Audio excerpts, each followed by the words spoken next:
Turkey after more than 6 years in captivity.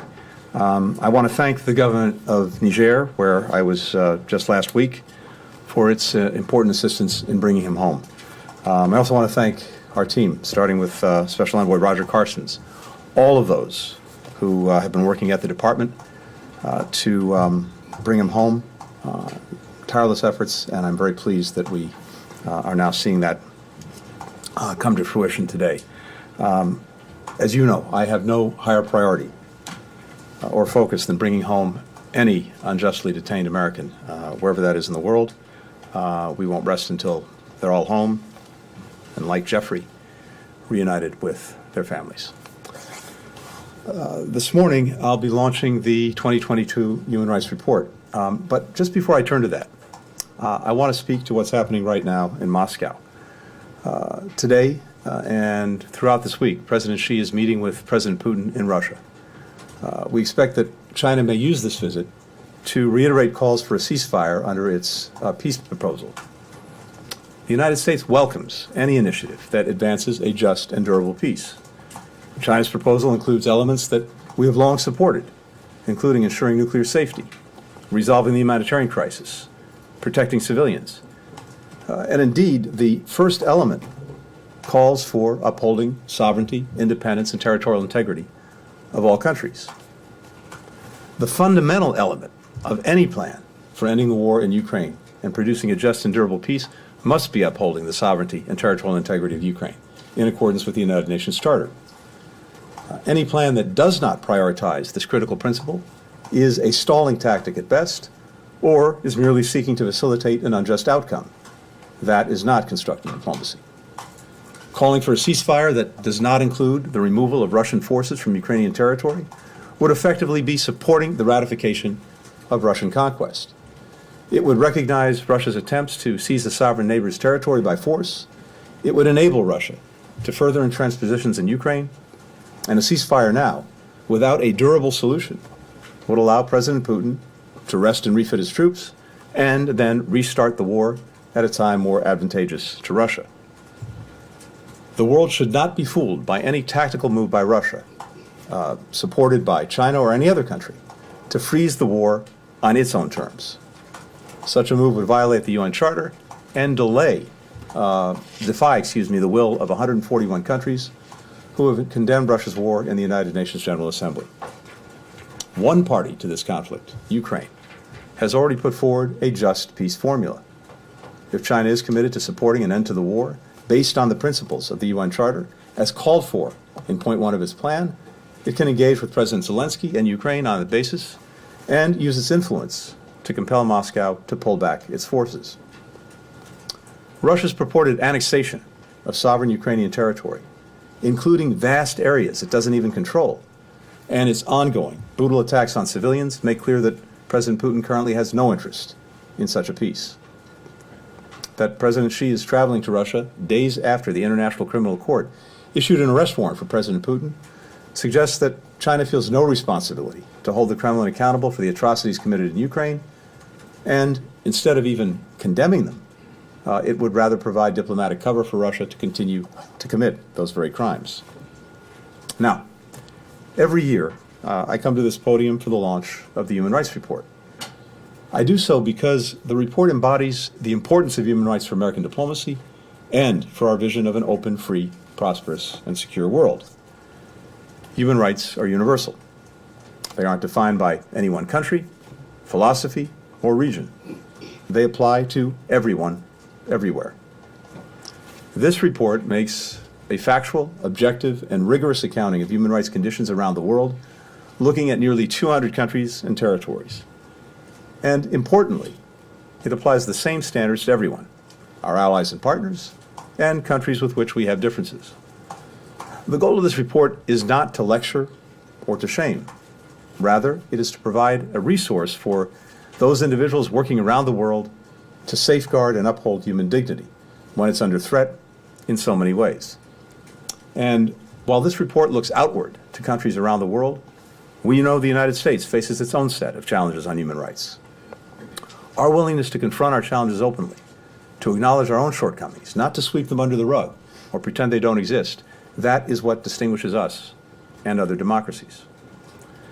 The report makes clear that in 2022, in countries across every region, we continue to see a backsliding in human rights conditions, the closing of civic space, disrespect for fundamental human dignity.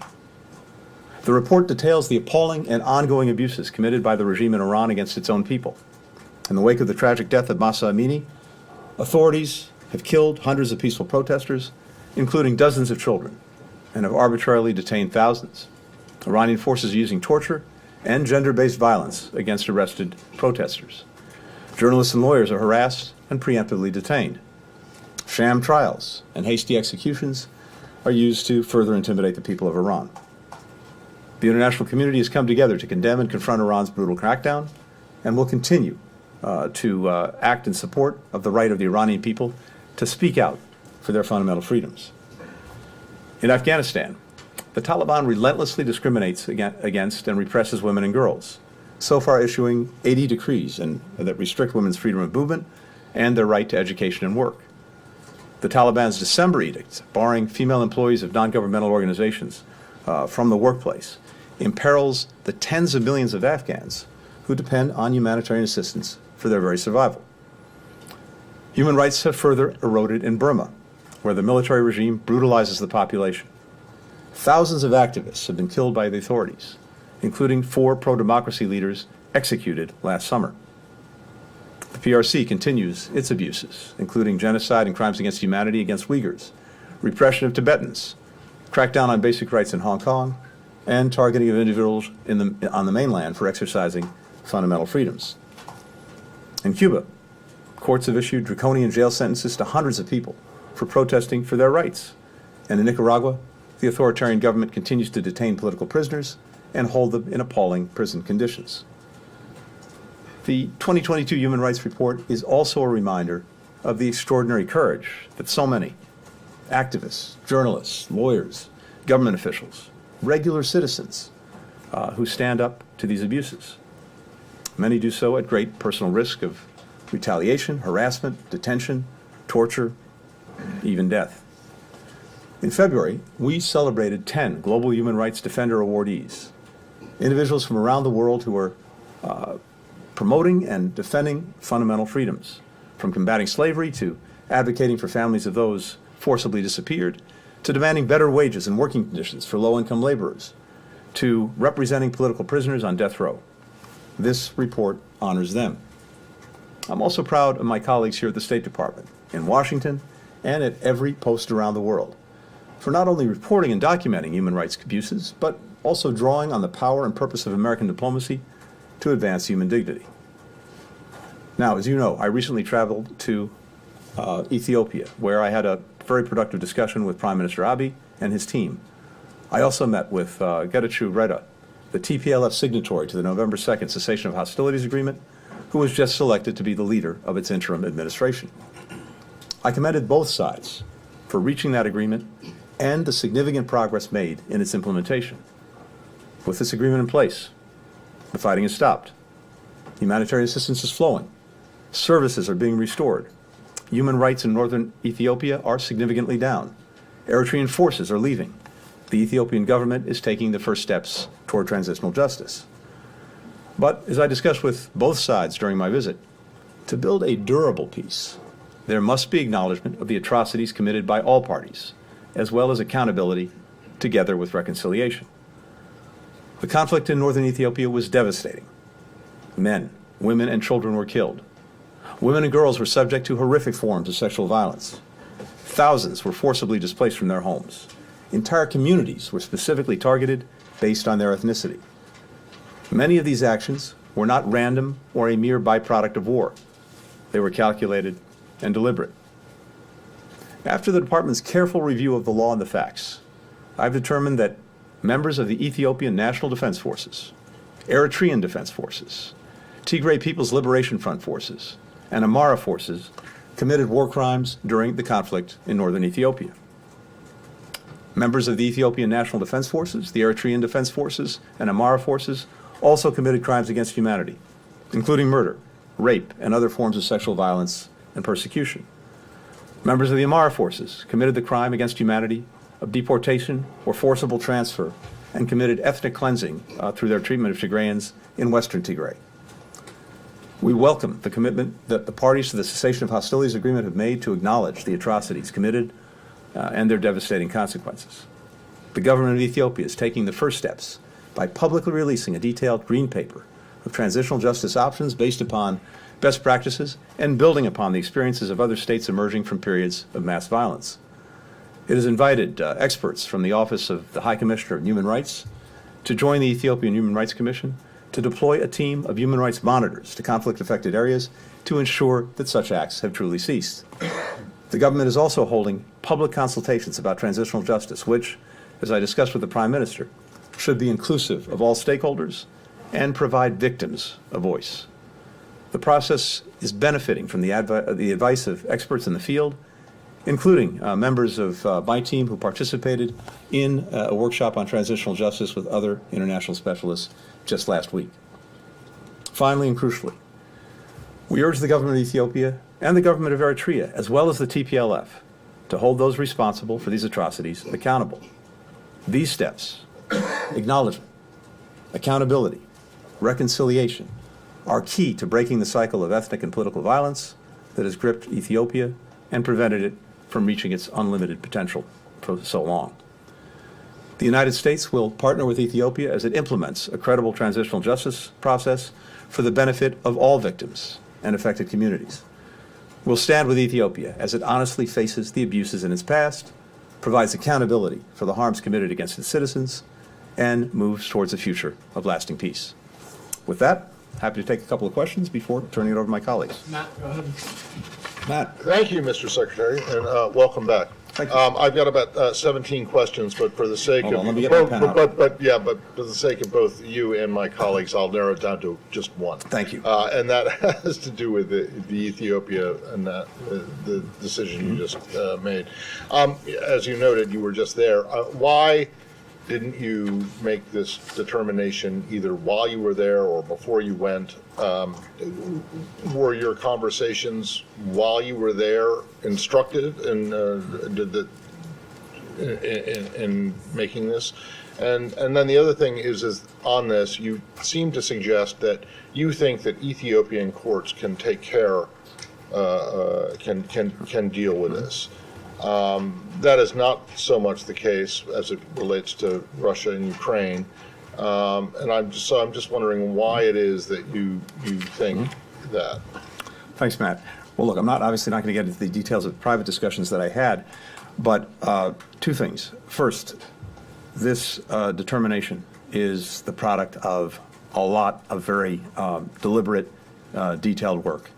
And we are, when we make these determinations, very focused on doing that work, making sure that we have the facts, that we apply them to the law, and all of that takes time and focus.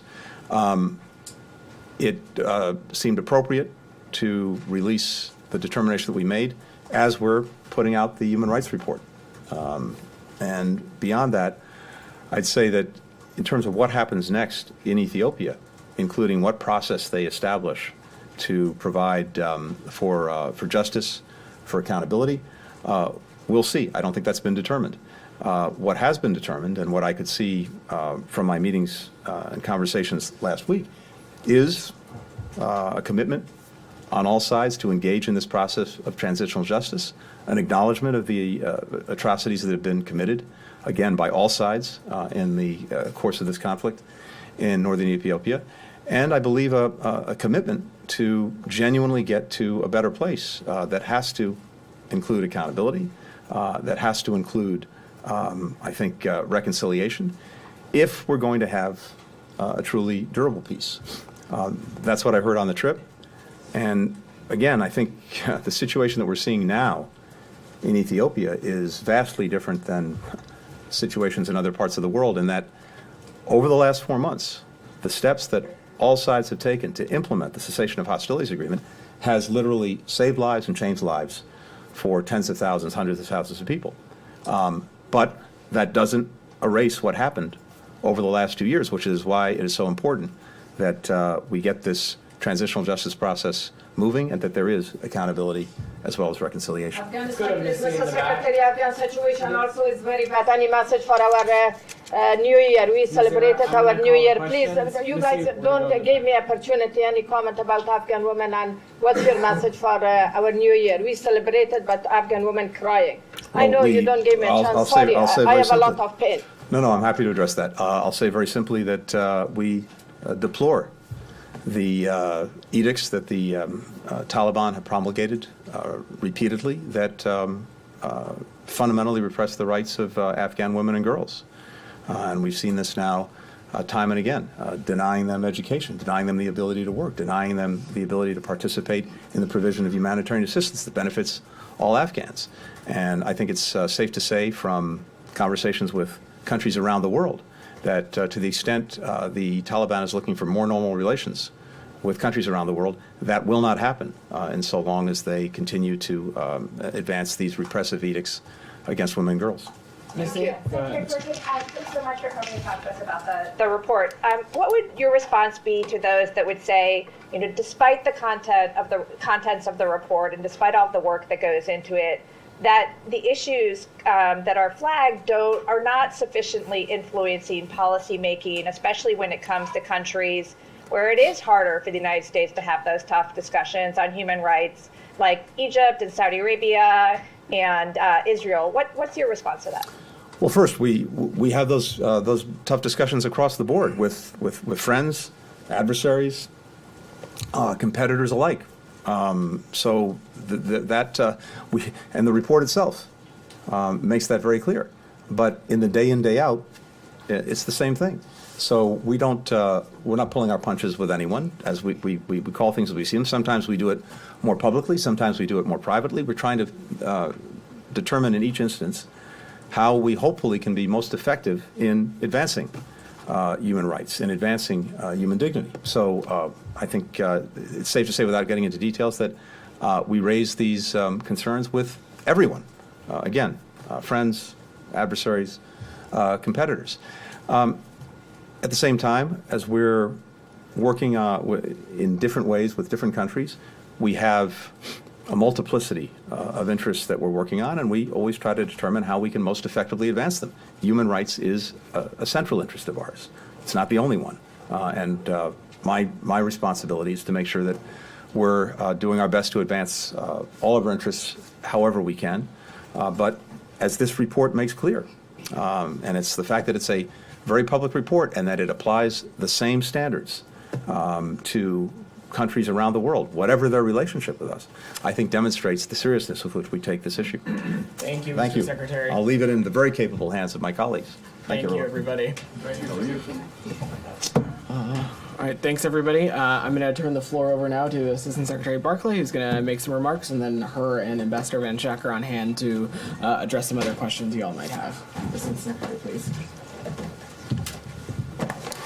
Thank you all. Good almost 1 minute to the afternoon.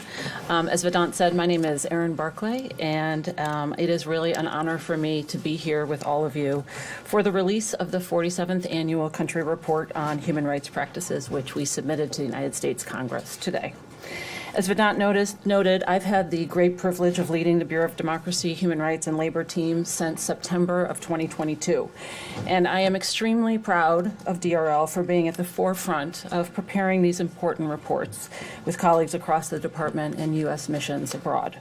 Since 1976, as required by Congress, the United States has issued the country reports on human rights practices, affectionately called the Human Rights Report, addressing the status of internationally recognized human rights in all countries that are members of the United Nations. These reports support the U.S. goal of advancing individual liberty and democratic freedoms around the world, and upholding the Universal Declaration of Human Rights, which this year celebrates its 75th anniversary. Adopted on December 10, 1948, in the wake of the Second World War, the Universal Declaration is the founding document of our international order. Under the leadership of Eleanor Roosevelt, who was the first chairperson of the Committee on Human Rights, the adoption of the Universal Declaration marked the first time in history that we had a shared global vision to promote a peaceful future of all nations by advancing the human rights, as the Secretary said, of everyone, everywhere. In recognizing this milestone of its 75th anniversary, we reaffirm the legacy, relevance, and the fundamental truth the Universal Declaration enshrines. That is, that all individuals are born equal in dignity and rights, that all governments have a responsibility and a role to play in protecting those universal human rights. Today, this truth beats in the hearts of people around the world who, in the face of injustice and oppression, courageously call upon governments to respect the exercise of human rights and the fundamental freedoms of expression, peaceful assembly and association, and religion or belief. The United States stands in solidarity with these human rights defenders, as well as with members of marginalized groups who are often denied equal protection under the law and targeted for violence, including women and girls, those belonging to racial, religious, or ethnic minority groups, LGBTIQ+ persons, and persons with disabilities. As we support pro-democracy activists, we have seen people in governments in every region of the world unite in condemning human rights abuses. As Secretary Blinken discussed in his remarks, the Kremlin's brutal continued war against Ukraine underscores the need to hold to account those who commit unconscionable abuses, including against children. The egregious and repeated abuses Russia's forces continue to commit in Ukraine are far from the only abuses perpetrated in 2022 by governments and other malign actors across the globe, though, as the Human Rights Report lays out. We must continue to shine a spotlight on abuses wherever and however they are committed, mobilize global urgency in stopping and preventing them, and hold perpetrators to account. Disinformation and misinformation around the globe further threaten democracy and human rights, and one contribution the Human Rights Report makes is to bring facts to the table. The report's annual publication also makes clear the priority the United States places year-round on advancing human dignity and freedom, and reiterates our commitment to these issues in all countries, no matter, as the Secretary said, whether they are partners or adversaries. The Biden administration has put human rights and democracy at the center of our foreign policy, and one signature way the administration is promoting worldwide respect for human rights and democratic principles is by hosting the Summit for Democracy. Next week, March 29th and 30th, the United States will host the second Summit for Democracy with the governments of Costa Rica, the Republic of Korea, the Netherlands, and the Republic of Zambia. We are thrilled to have these four partners join us in co-hosting the summit this year. President Biden, joined by leaders from the co-host nations, will assemble world leaders in a virtual plenary, leader-level plenary, followed by a series of hybrid gatherings with representatives from governments, civil society, and the private sector in each of the co-hosted locations. Stay tuned next week for more about the summit. At the conclusion of this press briefing, the 2022 Human Rights Report will be available to the public on the State Department's website. Thank you for being here today, and I'm happy to take a few questions. Great. Daphne? Thank you so much. Human rights advocates have raised concerns about treatment of dissidents and minorities in India. Human Rights Watch in 2019 said the Indian government's policies targeted minorities. The Indian government recently banned a BBC documentary and then raided the BBC's offices, and India is ranked 150th in the Press Freedom Index. Blinken has raised concerns about the rise of rights abuses in India last year without going into specific incidents. Are you concerned by India's treatment of minorities and dissidents and by the state of press freedom in the country? And have you raised these concerns directly with Indian counterparts? Yeah, thank you very much for the question. As the Secretary said, we raise the difficult issues in all of our conversations with our partners. The U.S. and India regularly consult at the highest levels on democracy and human rights issues. We have and we will continue to strongly urge India to uphold its human rights obligations and commitments. Not surprisingly, we also regularly meet with civil society, both in the U.S. and in India, to hear their perspectives and learn from their experiences. And we encourage the government of India to consult with them as well. On the BBC issue, we're of course aware of the BBC issues, and we will continue to support free press around the world and have communicated the same. Great. Go ahead. Thank you. Vedant, on the West Bank, on the occupied West Bank, a very quick question. Does this administration consider a the demolition of a Palestinian perpetrator's home or the arrest of his siblings or his parents to be collective punishment? And if so, does that fall under, does that qualify as a war crime? And second, do you expect that the Palestinian organizations, human rights organizations, that were shut down on October 26, 2021, to be reopened anytime soon? Thank you. Thanks very much for your question. The U.S. is committed to advancing human rights in Israel and in the West Bank and the Gaza Strip. As the President and Secretary Blinken have said, Israelis and Palestinians deserve equal measures of freedom, security, opportunity, justice, and integrity. Promoting human rights and fundamental freedoms is critical to their own right, and it also helps them preserve space for a two-state negotiated solution. Does the demolition of homes and arresting of relatives and parents and siblings and so on qualify as collective punishment in your view? I'm not going to comment on that at this point, but I'm happy to talk to you. Can I just get in? This is something that just happened yesterday, right? But Israel's finance minister made some comments in Paris about Palestinians not being a people. Is that something that falls under your purview? Something you can comment on? I'm sorry, it's a DRL question, right? I mean, if you want to answer it, that's fine. But I mean, this is something that happened last night. This is a guy who has not been without controversy before, and these latest comments are just, seem to add fuel to the fire. So, what do you think about that? What do you think about an Israeli cabinet minister saying that the Palestinian people don't exist? Matt, I think we'll let the Assistant Secretary speak to any questions about the report, but on the comment about the Finance Minister broadly, look, I think what I would say is I've not seen those comments specifically, but certainly it's something that we would... I'm sorry, that's just... I've not seen those comments specifically, but we of course would take issue with that kind of description or that kind of language being used. But we're going to get back to questions about the report.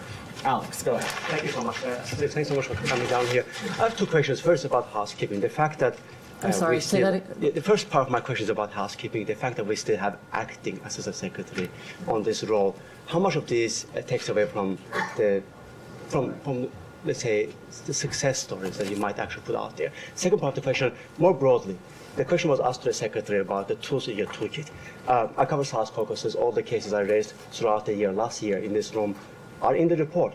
But those folks are in jail. In Azerbaijan, Ali Aliyev, Bakhtiyar Hajiyev, in Georgia, President Saakashvili, in Russia, Karamurza, and others. Is it a reflection of the fact that you are running out of your tools in that part of the work? Thanks so much. Thanks for your question, especially the first one, because it gives me an opportunity to brag about my bureau. So let me say this about the DRL Bureau. It is a bureau full of committed public servants who every day come into work and do the job for the American people. I'm extremely proud of them, and the administration is very fortunate to have all of the DRL team in place doing exactly what the administration's policies are on democracy, human rights, and labor. On your second question about the reports in terms of events that are reported year upon year, I think part of that is a reflection of how long the trajectory is in many cases to do better on human rights. And we see international reporting in that space, some of which, shows sometimes it's a generational change. That doesn't mean we don't continue to raise those issues. You mentioned issues of political prisoners. This is front and center in all of our diplomacy, bilaterally and multilaterally. We regularly raise cases, individual cases of political prisoners with appropriate officials, and we will continue to do that going forward. You had your hand up? Go ahead. Thank you. Nella Khan from the Epoch Times. Thank you for taking our questions today. Mike, I saw that you mentioned forced organ harvesting in China in your report. So as you may know, there is mounting evidence that the Chinese Communist Party continues to harvest organs from living individuals, primarily Falun Gong practitioners. Congress has introduced bills targeting offenders. Where does the State Department stand on holding the CCP accountable for organ harvesting, and what steps are you planning to take to put an end to this atrocity? So I'm not going to comment on the legislation specifically. We are tracking it. I'm aware of it. Organ harvesting has been a part of the human rights report, has been reported on there, and we will continue to focus on that as an issue across on the broad spectrum of human rights and trafficking issues going forward where it comes up. Thank you. So I read the report on Georgia, 57 pages are covering the issues on Georgia, and there is a really grim picture that the report suggests. You met the foreign minister in Geneva, I think 3 weeks ago. Have you raised those issues with him? You mentioned that you talk about the political prisoners to Alex's question. So have you raised the issue about the Saakashvili with him?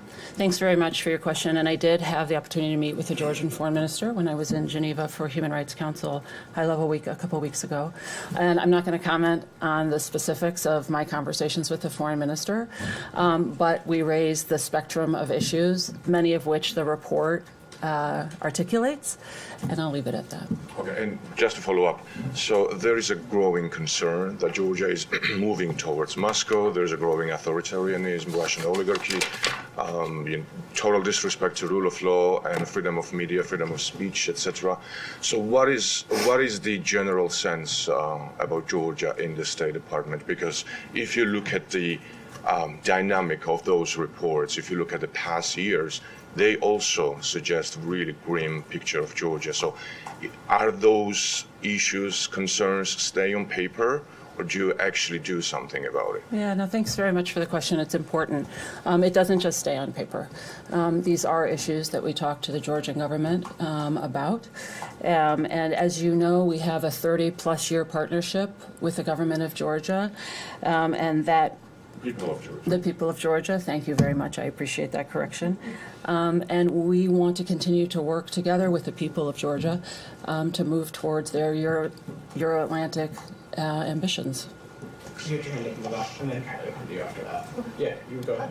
Hi, I just want to follow up on China real quick. Can you share more details on when was the last communication with China counterparts on human rights cases? And also, I know that Secretary Blinken has made his remark in the opening about China and Russia, but is there any concern from the State Department that given those countries they don't have good human rights record according to the report, is there any concerns that the two leaders get closer and there will be more human rights abuse cases coming from those two countries? And the third one is China's Ministry of Foreign Affairs just published a report basically pointing fingers at the United States. It's called the state of democracy in the U.S., accusing the U.S. of doing that. Any comments or response to that? Sure. Let me pick up your last question first. So we always welcome critique of the human rights situation in our country, as long as it is credible and fact-based and objective. We regularly submit ourselves to various processes in the UN, for example, a Universal Periodic Review at the Human Rights Council. We recently reported to the Convention on the Elimination of Racial Discrimination and other treaty bodies. So as the Secretary said, we don't sweep our problems under the rug. We are ready to shine a light on them and work to improve them in our own country. On your question about China, specifically, the human rights situation in China is something that we are regularly raising with partner states bilaterally and in multilateral settings where China is present. And this includes looking to promote accountability for China's genocide and crimes against humanity in Xinjiang, but also human rights abuses across China. Human rights remains at the forefront of our discussions with the PRC and are continuously highlighted in high-level discussions. Final question, Kylie. I think this is a question for Ambassador Van Schaak, if that's okay. But my question is, this report talks about a multitude of war crimes that have been committed by Russia in Ukraine. And so I'm wondering if you can bring us up to date on efforts to share U.S. evidence of war crimes committed in Ukraine by the Russians with the ICC, just given, obviously, we saw what they came out with last week regarding one war crime, but the U.S. clearly has evidence of multiple war crimes that have been committed. So can you just update us as to where those conversations and efforts stand? Yeah, indeed. Last week, a pretrial chamber of the International Criminal Court issued an arrest warrant for President Putin and his children's commissioner, Maria Lvova-Belova, charging both of them with deportation and forced transfer of civilians and specifically of children. So it's a grave breach of the Geneva Conventions, and we've discussed that here when we talked about the crimes against humanity determination that was made. This has now been charged as war crimes.